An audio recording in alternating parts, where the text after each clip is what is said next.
Ang tanong, Captain Dalisay marked and tagged all physical evidence he obtained before its submission to the evidence custodian. This precaution will help immensely to establish the following, except. So ano ang pinakatulong ng pagmamarka at pagtatag ng mga ebidensya? A, B, C, or D?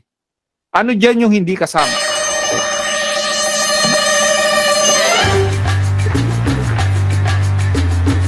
Ang hindi kasama dyan ay yung admissibility of the collector's judicial affidavit.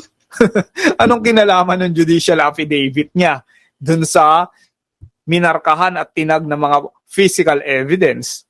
So, ang pagtatag at pagka-mark ay nakakatulong para sa B, C at D. B, believability of the collector's sworn statement, para maniniwala sa kanya. Kasi siya yung nagtag mismo, siya yung nagmark mismo, di ba? Ganon din yung credibility of the collector's report. O, di ba, ire-report niya yan. Gagawa siya ng report. Pinag-aralan na natin yan sa investigative report writing, di ba?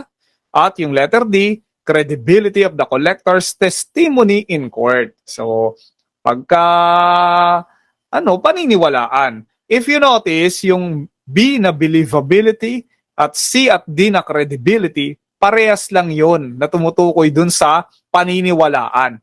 Yung admissibility, hindi naman paniniwalaan. Tatanggapin lang.